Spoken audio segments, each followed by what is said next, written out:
22 seconds of silence. Then the tears came. Everyone thinks Simon Cowell is the cold judge who destroyed careers with a single word. But on live television last month, the man who built pop empires sat alone on a dark stage, head in his hands. No script, no camera trick, just a broken legend weeping for a teenage girl the world forgot. The real story behind those tears isn't stage fright or a bad performance. It's a hidden medical crisis, a secret phone call, and a father's betrayal Simon never saw coming. October 2024. Los Angeles. The America's Got Talent, the Champions Reunion Special. The lights go up. The crowd cheers. And then, Courtney Hadwin steps into the spotlight. She is 20 years old now. The same girl who once roared like a 60-year-old soul singer. The same girl who made Simon Cowell stand up and clap like a child. But something is terribly wrong. Her hands shake. Not nervous shake. Medical shake. Her eyes dart across the darkness, searching for an exit that isn't there. The band starts playing. The music fills the theater. Courtney opens her mouth. Nothing comes out. Not a single note. Not a whisper. Just silence.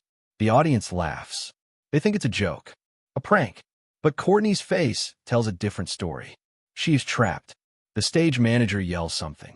Courtney tries again. Her throat moves. Her lips shape the words. But the sound is gone. And the stage goes black. Crew members run from every direction. Stagehands shout into headsets. Someone knocks over a microphone stand. The chaos lasts exactly 4 seconds. But for Courtney, it feels like years. Simon Cowell stands up from his judge's chair. He takes one step forward. Then he sits back down hard, like his legs gave out, like something inside him finally cracked. For 22 seconds, cameras catch something they were never supposed to see. Simon Cowell crying, not wiping a single tear, not hiding behind sunglasses. Full face twisted, tears rolling down his cheeks. He raises his hand to his microphone and whispers 4 words, "I did this to her." The director screams, "Cut," and the broadcast switches to commercial. But the damage is already live. Millions of people saw it. The secret is out. What happened to Courtney Hadwin wasn't an accident. It wasn't stage fright. It wasn't bad luck. It was a slow destruction, years in the making. And Simon Cowell helped pay for every single brick. Do you think Simon should have stepped in earlier to protect her? Tell us your take below. But here is the question nobody asked that night. What did Simon mean when he said, "I did this to her"? Was he guilty? Or was he confessing something worse? Here is the angle that nobody in the media is focusing on. Everyone blamed nerves. Everyone blamed pressure. But the real twist is buried on page 47 of a contract Courtney signed when she was 15 years old. Her father signed it for her. The clause is short, just 3 sentences. But it changed everything. It said, "Talent agrees to perform regardless of physical or mental condition as determined solely by production." Read that again. Regardless of physical or mental condition. Simon Cowell wrote that clause himself. He added it after a lawsuit in 2017. A former contestant tried to quit because of a panic disorder. Simon's lawyers won the case. Then Simon made sure it would never happen again. Here is what the cameras didn't show that night.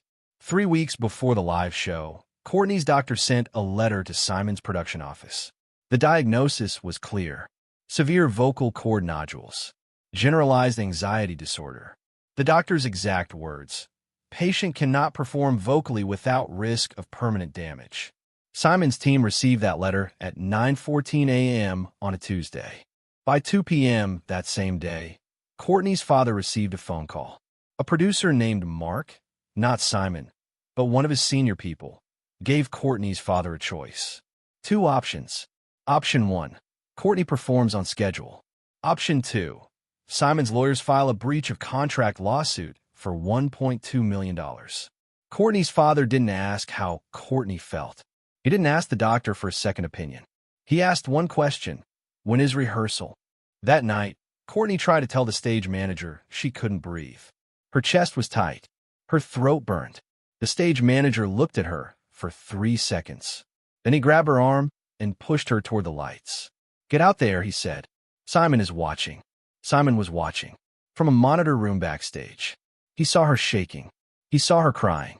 He saw everything. And he did nothing. Not until those 22 seconds of silence. That was when Simon finally felt something he buried years ago. Guilt. Real guilt. The kind that doesn't go away. But that is only half the story. To understand Courtney Hadwin, you have to understand her father, Mark Hadwin. Before Courtney could walk, Mark played her old soul records. Otis Redding, Janis Joplin, Aretha Franklin. He didn't see a daughter. He saw dollar signs in her raspy little voice. At age 9, Mark pulled Courtney from school. No more math. No more reading. No more friends. Just talent development. He called it homeschooling. The neighbors called it something else. At age 12, Courtney lost a regional singing competition. 3rd place. Not good enough for Mark. He locked her in a rehearsal room for 8 hours. No water. No bathroom break. Just the same song 147 times. A neighbor heard Courtney crying through the wall and called the police. Mark told the officers his daughter was passionate about her craft. The officers left.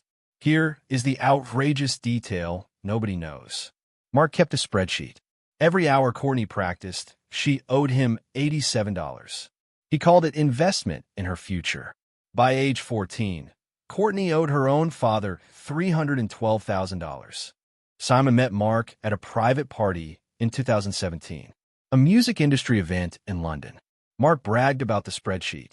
He showed Simon the numbers. Simon laughed. Then Simon offered a development deal. Not for Courtney's talent, for Mark's cruelty. Simon believed pressure created diamonds. He said it all the time in interviews. Push them harder than they want to be pushed. That was his philosophy. And Mark Hadwin was the perfect partner. When Courtney won America's Got Talent finals at 16, she didn't smile. She didn't hug anyone. She ran to a bathroom and threw up. A producer found her on the floor. Simon heard about it later that night. Someone asked if they should check on her. Simon shook his head. She's fine, he said. That's what winners look like. But winners don't throw up from fear. Victims do. If you want to know the truth behind more child star nightmares Hollywood buried, hit subscribe right now. What happened next will stop you completely. 3 disasters. Each one worse than the last. Each one pushing Courtney closer to the edge. Disaster 1. Betrayal. At 17, Courtney finally gathered the courage to say the word out loud. Quit. She found a producer she trusted. A woman named Rachel who had been kind to her backstage. Courtney sat in Rachel's office and said the words she had been holding for years. I want to quit. I can't do this anymore. Rachel nodded. Said she understood. Said she would help. Then Rachel picked up the phone and called Courtney's father within 30 minutes. Mark drove 6 hours from England to the studio in London. He didn't hug his daughter. He didn't ask how she felt. He walked past her like she was furniture. He opened her bag. He took her phone, her laptop, and the only photo she had of her dead grandmother. A small black and white print. Grandma Evelyn. The only person who ever told Courtney she was loved without a price tag. You finish the tour, Mark said, his voice cold and flat, or you lose everything. Courtney didn't cry. She had stopped crying in front of him years ago. She just stood there, empty, watching her father walk out with the last piece of her childhood. Disaster 2. Health. At 18, doctors performed vocal cord surgery. The nodules were the size of small grapes. But when the surgeon went deeper, he found something else. Scarring. Old scarring. So deep and so patterned. The lead surgeon pulled his mask down and asked the nurse a question. Has someone choked this girl? Repeatedly, the nurse wrote it in her notes. Patient shows signs of manual strangulation. Old injuries. Never treated. Courtney lied when they asked her. Said she fell. Said she was clumsy. Said it happened during dance rehearsal. The surgeon didn't believe her, but he couldn't prove anything. So he finished the surgery and moved on. But the nurse saw Mark's face in the waiting room. He wasn't pacing. He wasn't worried. He was on his phone, laughing at something. The nurse quit 3 weeks later. She said she couldn't work for people who didn't see children as human beings. Disaster 3. Family. Courtney's mother filed for divorce when Courtney was 19. The reason was simple and devastating. Mark had taken a second mortgage on their family home. He said it was for a vocal coach, a specialist who could fix Courtney's damaged voice. But the money never went to the coach. $50,000 went to Simon's production company, a consulting fee. The contract said Mark was paying for career strategy sessions. There were no sessions. There was no strategy. There was just Simon's accountant depositing a check and Simon's lawyers drafting a receipt. Courtney's mother lost the house. The bank took it. She moved into a studio apartment with a bed and a hot plate. No photos on the walls. No garden. No memories. Just survival. Courtney lost her mother to depression. They stopped talking for 6 months. Not because they were angry, because Courtney's mother couldn't look at her daughter without seeing the house, the money, the life stolen by a contract, and a husband who loved profit more than people. And Simon? He booked Courtney for 47 more shows. 47 nights of smiling. 47 nights of singing through pain. 47 nights of watching the clock, waiting for it to be over. That's not management. That's ownership. But none of those losses broke her. Not the betrayal. Not the health scares. Not her mother's depression.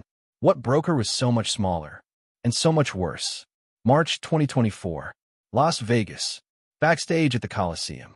Courtney is 20 years old. She hasn't eaten in 3 days. Not because there is no food. Because her body has forgotten how to swallow without gagging. Her hands shake so badly. The makeup artist has to hold them still just to apply foundation. The makeup artist tries to fix Courtney's lipstick. Red, bright, stage ready. But Courtney keeps biting her own lip. Harder and harder, until she tastes blood. Stop, the makeup artist says. Gentle, but scared. Courtney can't stop. 30 minutes before showtime, she stands up, walks past the rack of costumes, past the mirror with the lights around the edge, past the chair where her father is sitting, scrolling through his phone. She locks herself in the dressing room bathroom. She doesn't cry. She just sits on the tile floor, cold against her legs. She pulls her knees to her chest, and she counts the cracks in the wall. 1, 2, 3, 14, 22. The same number of seconds Simon cried on live television. The same number of seconds she couldn't make a sound. Someone knocks. Her father's voice. Hard. Impatient. Get out, or I swear to God. He doesn't finish the sentence. He doesn't have to. Courtney knows what comes next. She has known since she was 9 years old. She doesn't move. Then another voice. Soft. Female. Someone Courtney doesn't recognize at first. Julia, Simon's assistant. The woman who gets coffee. Who books flights. Who watches from the shadows and never speaks. Nobody remembers Julia. Nobody sees her. Until now. Julia slides a note under the door. White paper. Black ink. Handwritten. 5 words that will change everything. I see you. You don't have to go out there. Courtney reads the note once. Twice. 3 times. Her hand stops shaking. Just for a moment.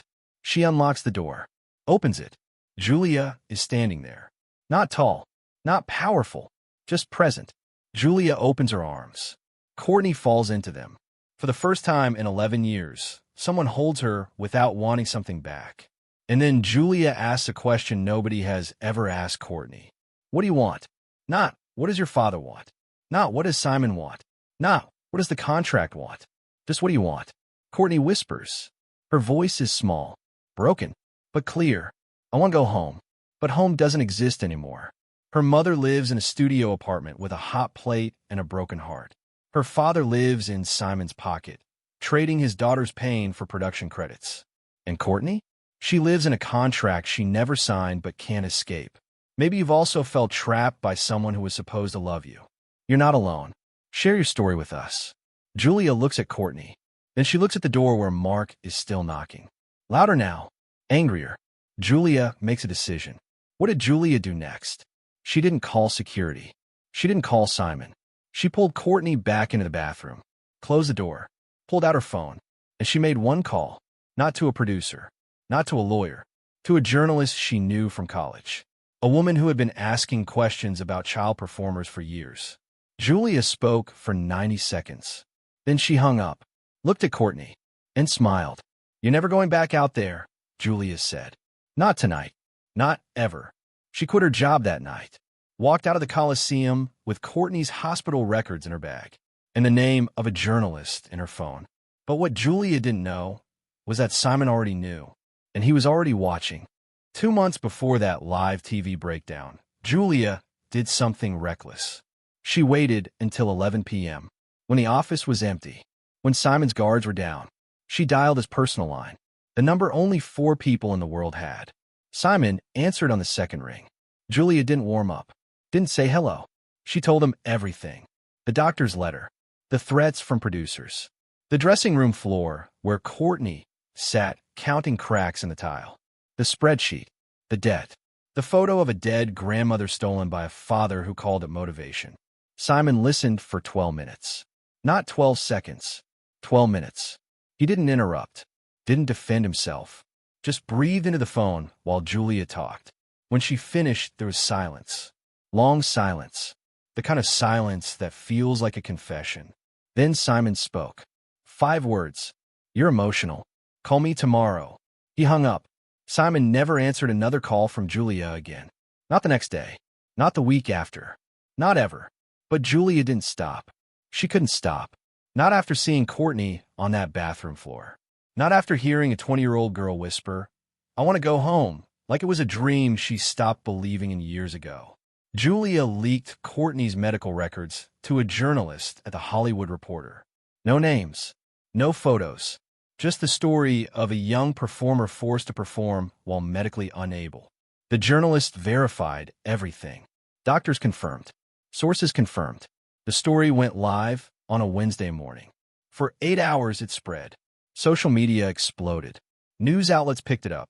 Commenters demanded answers, demanded names, demanded justice. Then the lawyers arrived. Simon's legal team killed the story by 5 p.m., removed every link, threatened every outlet. The story vanished like it never existed. But Simon saw it.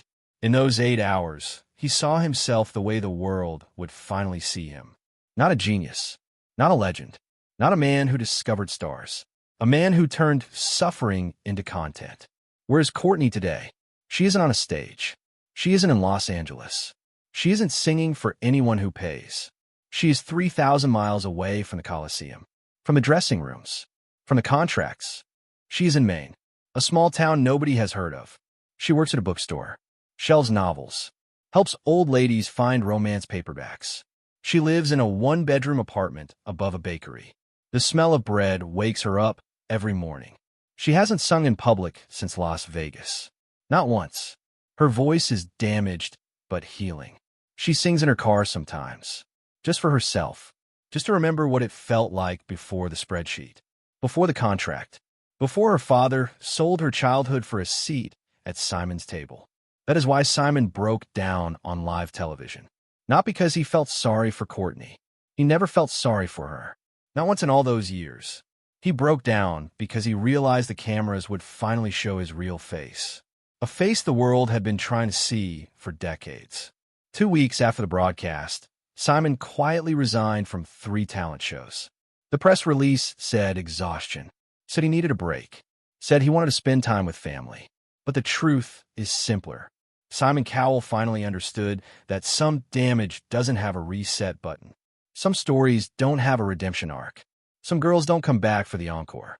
And the man who built an empire on pushing people past their limits could not push himself past the image of a child on a bathroom floor, counting cracks in a tile, waiting for someone to ask her one question. What do you want? She wanted to go home. She found one. But the cost was everything she had. And in our next video, we reveal what Simon said that night that never made it to air, the full, uncut audio. Subscribe now so you don't miss the truth. Today, Courtney Hadwin lives 3,000 miles from Los Angeles, 3,000 miles from the stages, from the contracts, from the men who built cages and called them careers. She works at a bookstore in rural Maine, a small town with 1 traffic light and a library that smells like old paper and rain. No music, no stage, no father. She hasn't spoken to Mark in 11 months. The last time he called, she let it ring. Then she blocked the number. Then she sat on her apartment floor and cried for an hour. Not sad tears, relief tears. The kind you cry when a fever finally breaks. Her voice is damaged. The doctors said it might never fully heal. The nodules are gone, but the scarring remains. Every word costs her something. Every sentence is a small negotiation between what she wants to say and what her throat will allow. But her voice is healing. She sings in her car sometimes. Old soul records. The same songs her father played when she was a baby. But now they mean something different. Now she sings them for herself. No audition. No judge. No spreadsheet calculating the debt of a childhood stolen. Just a girl. A car. A song. And freedom. Simon Cowell hasn't spoken publicly about those 22 seconds of silence. His publicist denies everything. His lawyers threaten everyone. But insiders say something changed inside him. Something he can't undo. They say he carries a letter in his jacket. Inside pocket. Close to his heart. Courtney wrote it. 4 sentences. No stamps. No return address. Just words on white paper. You saw me break. You did nothing. I forgive you anyway. Never contact me again. Simon has never shown anyone that letter. But people have seen him pull it out. Late at night. In empty dressing rooms. After shows where young girls smile and sing and pretend everything is fine. He reads it. Folds it. Puts it back. Then he walks on stage and does it all over again. The entertainment world calls Courtney a tragedy. A cautionary tale. A headline that faded too fast. That's what they call children who survive the machine. Tragedies. Because it's easier than calling themselves what they really are. But Courtney calls herself free. She doesn't need a stage to exist. She doesn't need an audience to matter. She has a bookstore. A cat. A landlord who doesn't know her name and never asks. She has silence that belongs